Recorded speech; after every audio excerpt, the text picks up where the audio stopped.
grupo CENEUROS de la Universidad SEC de Antofagasta, de la carrera de Educación Parvularia, de la asignatura Neurociencias y Aprendizaje. Nuestro grupo está conformado por Nicole Sepúlveda, Daniela Cubillos, Evelyn Lillo, Estefanía Salfate. A continuación mostraremos el tutorial en donde se mostrará el cerebro y sus funciones y los tipos de neuronas que existen. yo le voy a hablar acerca del cerebro y sus funciones. El cerebro es uno de los órganos principales del cuerpo y sin duda el de mayor complejidad. Sin el funcionamiento del cerebro, el ser vivo no puede sobrevivir y se ubica en la cabeza cerca de los órganos de visión y audición. Tiene forma de una nuez grande y pesa aproximadamente 600 gramos. Las funciones del cerebro es que producen conexiones de las neuronas y a través del impulso electromagnéticos también se pueden conectar mediante sustancias químicas. El cerebro ejerce control sobre el resto de los órganos del cuerpo y también es responsable del funcionamiento de las emociones, lenguaje, pensamiento y memoria. Yo les voy a hablar de la corteza cerebral. Es una capa delgada y plegada, se divide en dos hemisferios cerebrales, el hemisferio izquierdo y el hemisferio derecho. Ambos hemisferios están conectados a través de una estructura denominada cuerpo calloso. El hemisferio derecho controla el lado izquierdo y el cuerpo, mientras el hemisferio izquierdo controla la parte derecha del cuerpo. Bueno, yo les voy a explicar del hemisferio derecho y del hemisferio izquierdo. El hemisferio derecho se relaciona con la expresión no verbal y asociada con la creatividad. En este hemisferio los pensamientos y recuerdos se manifiestan a través de imágenes.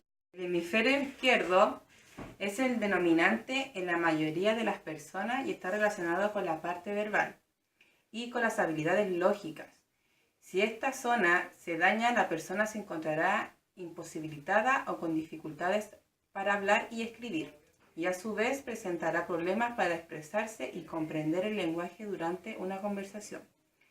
Ambos hemisferios se conectan con el cuerpo calloso. A continuación les mostraremos los 4 tipos de lóbulos que existen. El primero es el lóbulo frontal, que procesa el pensamiento consciente. Allí se resuelven los problemas. Como ejemplo, en una acción de rutina de aprendizaje, el lóbulo frontal se activa más cuando la tarea es novedosa, se produce mayor flujo sanguíneo. Cuando la actividad continúa y sigue rutinaria, el flujo sanguíneo disminuye hasta desaparecer. El siguiente lóbulo es el lóbulo parietal, que sería en color celeste. Está encargado de la percepción de estímulos relacionados con el tacto, presión, temperatura y dolor. Queda ubicado justo detrás del lóbulo frontal. Ambos lóbulos quedan separados por el llamado surco central. Una de las características principales es que integra datos provenientes de distintas fuentes. Por ejemplo, mezcla datos relacionados con lo que se ve y aquellos que nos hablan, de lo que se escucha y de lo que hace aparecer una experiencia perceptiva completa. El tercer lóbulo son el lóbulo temporal, percepción y reconocimiento de estímulos auditivos y relacionados a la memoria. Las principales funciones que residen en el lóbulo temporal tienen que ver con la memoria, recuerdos de palabras y nombres de objetos. Y el último lóbulo, que está ubicado en la parte posterior, de color rojo, occipital, relacionado a estímulos visuales, a que se reside a la corteza visual, por lo que tanto está implicado en nuestra capacidad para ver e interpretar lo que vemos. Ahora hablaremos sobre el sistema nervioso central. Consta del cerebro y la médula espinal. El cerebro está alojado y protegido por el cráneo, cavidad craneal, y a la médula espinal fluye desde la parte posterior del cerebro en el centro de la columna vertebral, por el canal espinal, deteniéndose en la región lumbar.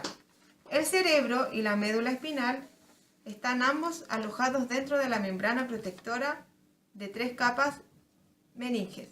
El sistema nervioso central está formado por el cerebro, médula espinal, se conoce como central, ya que integra la información de todo el cuerpo y coordinación a la actividad en todo el organismo.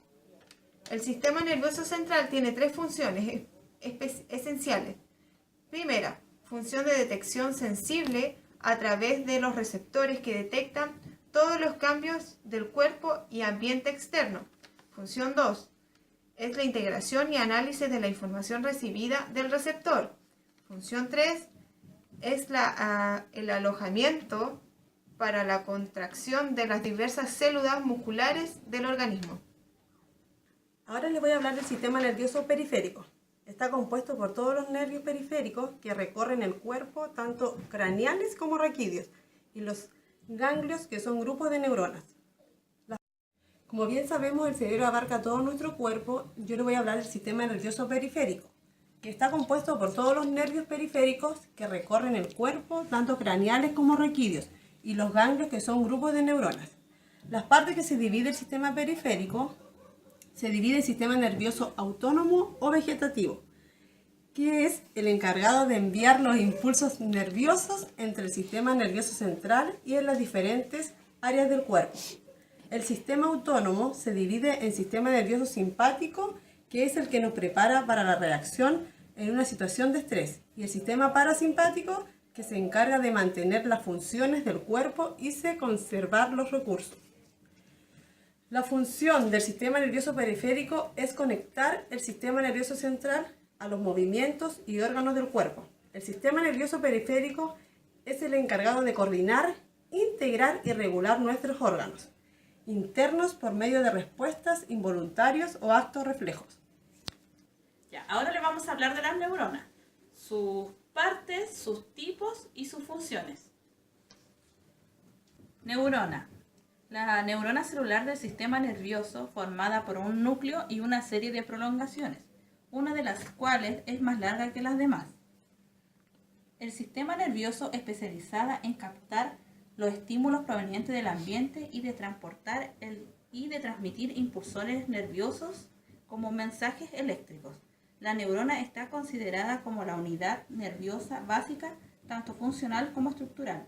El sistema nervioso, la neurona, no se divide ni se reproduce.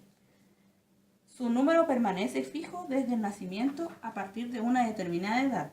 Se va perdiendo gran número de ellas. El tamaño y forma de las neuronas es más variable, pero todas cumplen con la función de conducir impulsos nerviosos. Una neurona está constituida por un cuerpo celular o un soma. Es la parte más ancha de esta y contiene un núcleo rodeado de citoplasmas. Bueno, acá les voy a mostrar el soma o cuerpo celular. Bueno, es el cuerpo centro metabólico de la neurona. Es el lugar donde se fabrican las moléculas y se realizan las actividades fundamentales para mantener la vida y las funciones de las células nerviosas. Luego, acá dentro del soma está el núcleo, es el cual contiene el material genético en forma de cromosomas.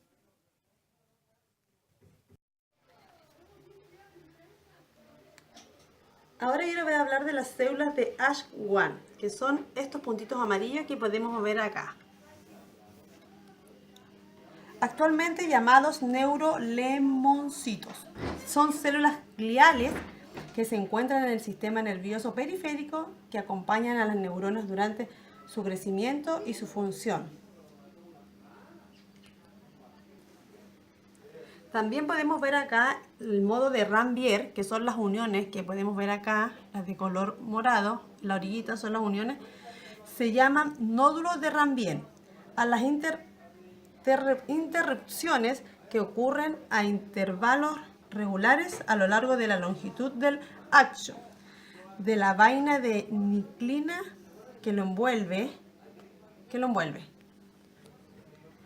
Acá también tenemos los botones sinápticos, que son estos botoncitos de color rojo o rosado, como lo puedan apreciar, llamados bulbos sinápticos. Son botones sinápticos o axones terminales.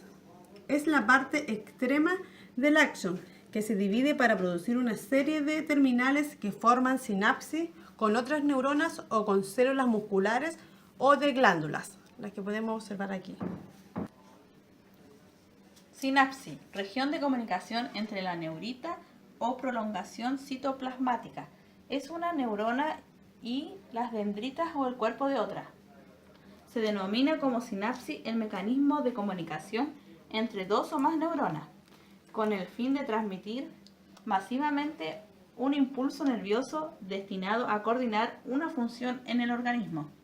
Este intercambio de información se caracteriza por no establecer contacto físico. La sinapsis se puede lograr por medio de la conjugación de 3 elementos, los cuales son el espacio entre neurona y otra y la membrana pequeña, que se encuentra en la prolongación de neuronas, conocido como axón, y la membrana plasmática, que se encuentra conformando la neurona vecina a la célula y que le envía el impulso nervioso, que se le conoce como neurona presináptica, mientras que la encargada de recibir información se le conoce como postsináptica. A continuación mostraremos los tipos de neuronas. Existen 3 tipos de neuronas. Primero hablaremos sobre la unipolar. Esta neurona posee solo una proyección que se manifiesta en 2 prolongaciones, mientras que la rama periférica cumple la de recibir las distintas señales, funcionando como dendrita. Las neuronas unipolares, que es esta, se encuentran, por ejemplo, en los ganglios espinales. La siguiente tipo de neurona es la bipolar. Esta neurona contiene 2 prolongaciones, una de ellas es la dendrita y la otra es el axón. Las neuronas bipolares se encuentran, por ejemplo, en una retina o mucosa olfatoria. Y la última, que es la multipolar, esta neurona contiene varias dendritas, como se pueden ver ahí, y axón. Esta clase de neuronas se localizan, por ejemplo, en el asta ventral de la médula espinal. Espero que con este tutorial les haya gustado y les haya quedado mucho más claro sobre el cerebro y sus funciones y el tipo de neuronas, partes y tipos de neuronas que existen hoy en día. Muchas gracias.